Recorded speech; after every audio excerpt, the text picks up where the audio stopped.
Okay, got that part. Let's see if I can remember.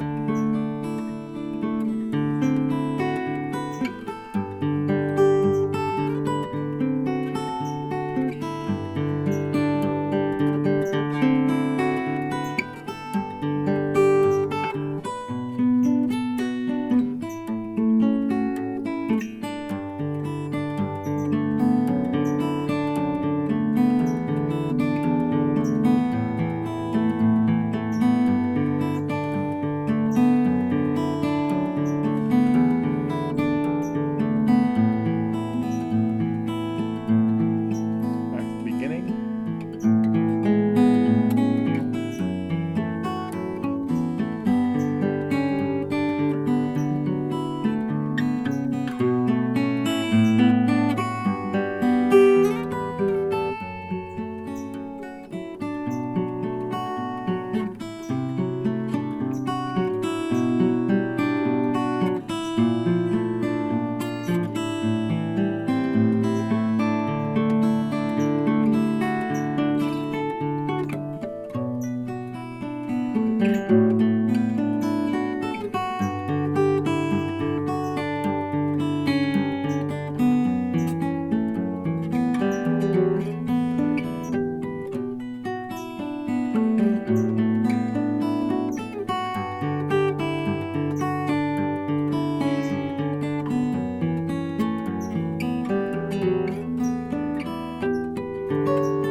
Okay, I think I got it.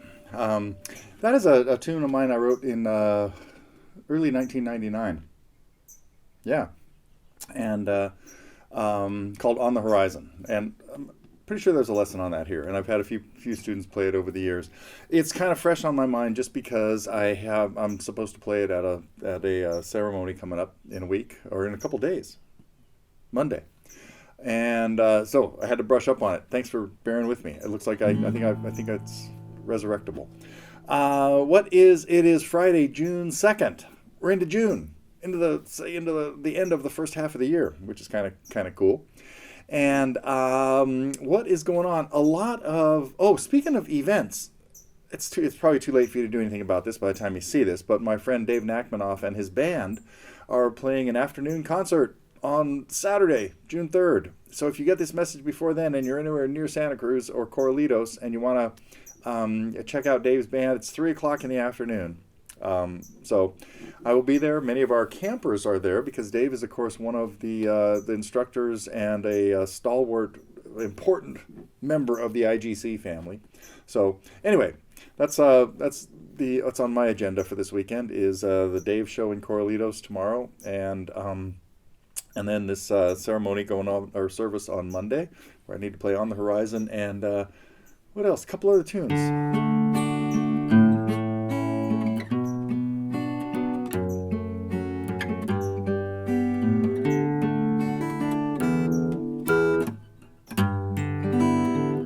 There we go.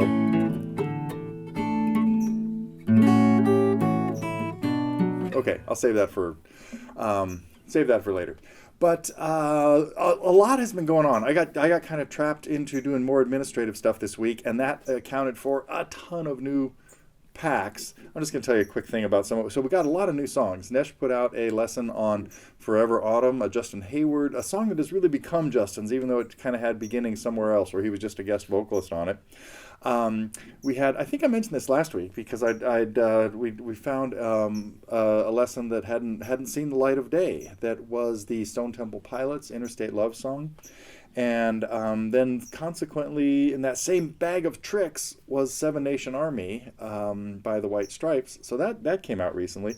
And then added an Eagles tune to the library. Most of Us Are Sad, which sort of led to, I'm not going to go into this right now, I'll put them all in there, but there were like 8 more new packs this week. Jack Johnson, some Eagles Volume 2. I guess I'm going to rattle through it. There's a Springsteen one.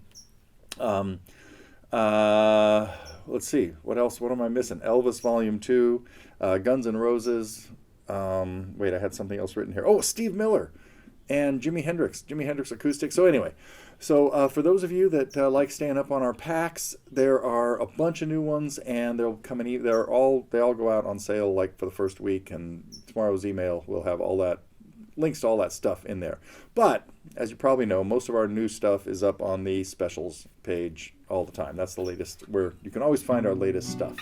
I really just wanted to get to this. I hope this won't take too long, but I had a couple students working on some things. This is going to be like the little theory tip. It's more than a tip. It's going to be like digging in a little deeper than I usually do on our weekly updates. But it had to do with a student was asking me about we were working on figuring out the chords to a song, and the question kind of came up. Well, I think there's a D chord in it. And I said, okay, well, that's a really big hint. So if I play a few other chords around it, what else is likely to be there? Do you think you're going to see an F chord? Do you think you're going to see a B flat chord? Might you see a B minor chord? How about an E chord? Okay, the answer to all of those is maybe. They all could be there. But the fact that you know that there's a D chord in there really can narrow the field that you want to start with thinking, well, I want to look at keys that have D in them, that have D as a major chord. So this is where you rely on your knowledge of major scales and chords in keys, hopefully. So if this is a little either rusty or non-existent, I'm going to try to make it less of both. Yeah. And that is, in every major key, we've got 7 notes that make up the scale, and subsequently 7 triads that belong in the key. 3 of those are major, 3 are minor, and 1 is diminished. The major ones always fall on steps 1, 4, and 5 of the scale. The diminished one falls on step 7. Minor ones fall on the other steps that aren't 1, 4, and 5 and aren't 7. So that means the chords that we're likely to see in the key of D are chord 1, D, major. Chords 2 and 3 would both be minor, and we have to follow the scale. So that would be, I'll let you think about this first. I'm going to slow down and let you process all this. So think about what would be chord 2 and chord 3, which are both minor. Then we get to chords 4 and 5, which are both going to be major. Then we get to chord 6, which is going to also be minor. And then we get to 7, which is going to be diminished. Okay, so let's back up. That tells us that the 3 major chords in D are D, G, and A. Okay, the question now comes up, though, we don't know that this song is in D. I'll finish the chords. Of course, you've probably already figured out that there's a C sharp diminished along with a minor chord on 2, which would be E minor chord on 3 that would be F sharp minor, and a minor chord on 6 that would be B minor. But now the question comes up, I hear a D in this song. I don't know if it's 1. I don't know if it's in the key of D or not. Well, we want to start with the assumption that it's in a key that includes D, but D might not be 1. I just went through the chords that are in the key of D. So if I heard a D in my song, and then I try like a G and an A, and it doesn't sound like that fits, that means D is probably not 1. That means it's probably 4 or 5. So then you have to work your way through the circle of fifths and fourths to figure out, well, what key would have D as 4? You can kind of work your way back through the scale, or you could figure D is note 4, and you could go forwards through the scale until you get to 8. If D was 4, 5 would be E, 6 would be F sharp, a whole step, and that would be a minor chord. 7 would be G sharp, which would be a diminished chord because it's 7. And then we get to 8, which is A. So the key of A has a D in it. Now that's kind of interesting because I remember that in the key of D, I had an A chord. It was 5. But in the key of A, I have a D chord. It's 4. Okay, this is really important, and I bet a lot of you already know this. But any 2 chords that have the relationship of being a fourth apart, like D to G, or A to D are also a fifth apart if the other one is the 1. So I just did D and its fourth, which would be E, F sharp, G. But in the key of G, I would have G, A minor, B minor, C, D would be 5. So any two chords that are a fourth apart are also a fifth apart. They're in each other's keys. So now if I've got a D and a G chord, now I know, oh, it's in the key of D or G. Now I just got to figure out like another chord, and you start looking at other common chords or other chords that are in one key but not in the other. And that's where we look at, okay, the third major chord in D is A. But the third major chord of the 3 in G, since D is 5, is 4, which would be C. So along with my D and G, I'm either going to have a C chord if it's in G, or an A chord if it's in D. Okay, let me leave that there for a minute, because now I want to go into something else. So suppose you've figured out that there are two chords, you've found two chords that are in the song. We're not in either of those keys anymore. I'm hearing a G chord and an F chord.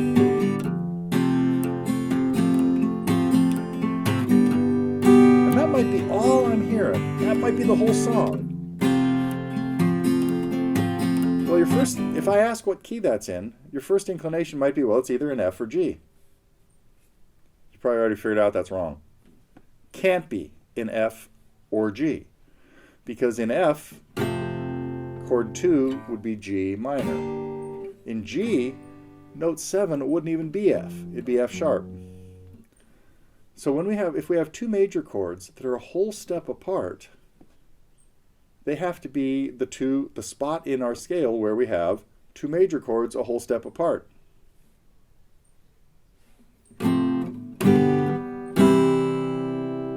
F and G tell us we're in the key of C, even if we never play a C chord. So if you're going to play a lead to a song like that has just F's and G's in it, your scale, the notes you're going to use are from a C scale. Now, we may never come home to C, to the note C in our lead, but we're certainly going to use C, D, E, F, G, A, B, and C.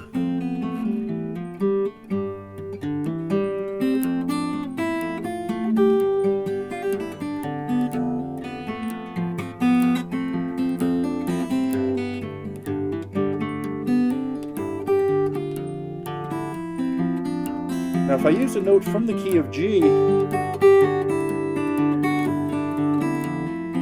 and use an F sharp in there, it sounded terrible. So, now of course you probably know a song that does use these two chords. You've heard me mess with this before.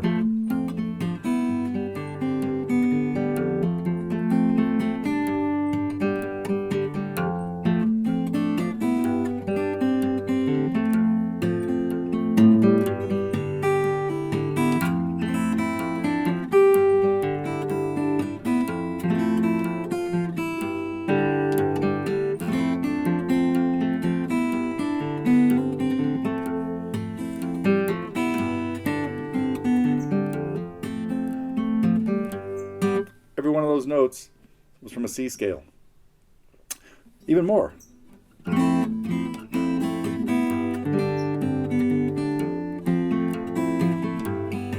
hear an A in there.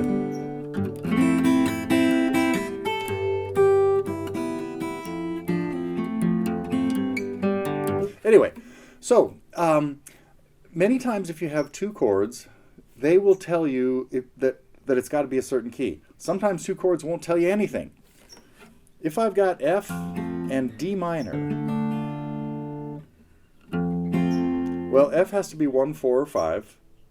D minor has to be 2, 3, or 6.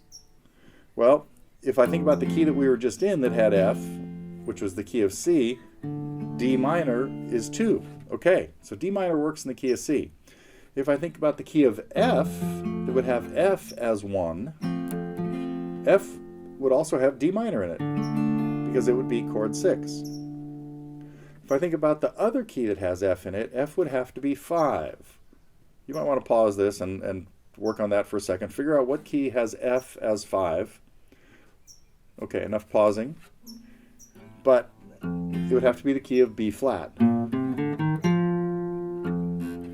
So in the key of B flat, F is 5, and that means D, B flat, C, D is 3, which is also minor.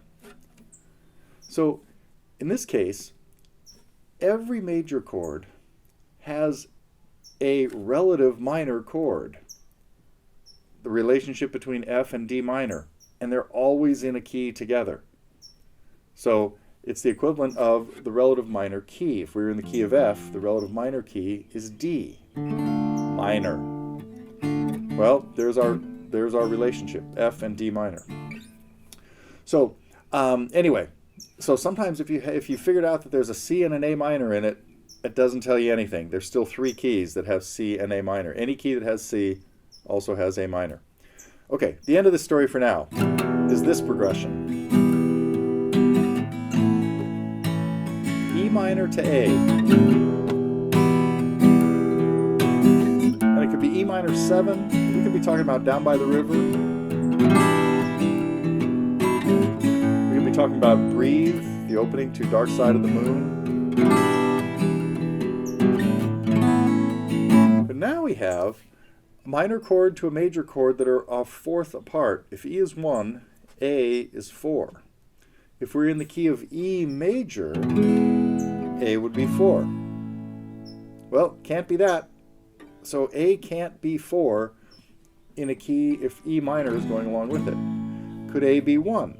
Well, if A is 1, B, C sharp, D, E is 5, that can't be minor. And there's that same relationship of 2 chords that are a fourth apart, E and A, are both in the key of E and the key of A. That means neither of those chords can have an A minor in it. Sorry, E minor. So, okay, this is going to be the end of the story for today, and maybe next week I'll pick it up a little more. But the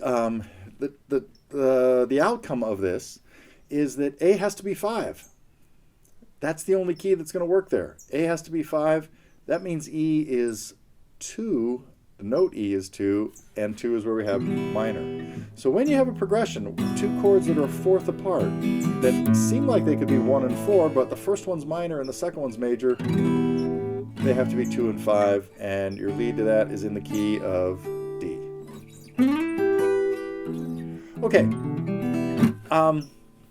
I know, since this has been a long time since I've done any tips, and especially any heavy theory tips, I figured this is a good week to roll into that. I hope you kind of followed that. If not, watch it a few more times, or check out some of my lessons on the fundamentals, the Acoustic Genius series, where we talk about chords and keys and scales and all that kind of stuff. So, okay, that is it for our first Friday here in June, and I will be back next week.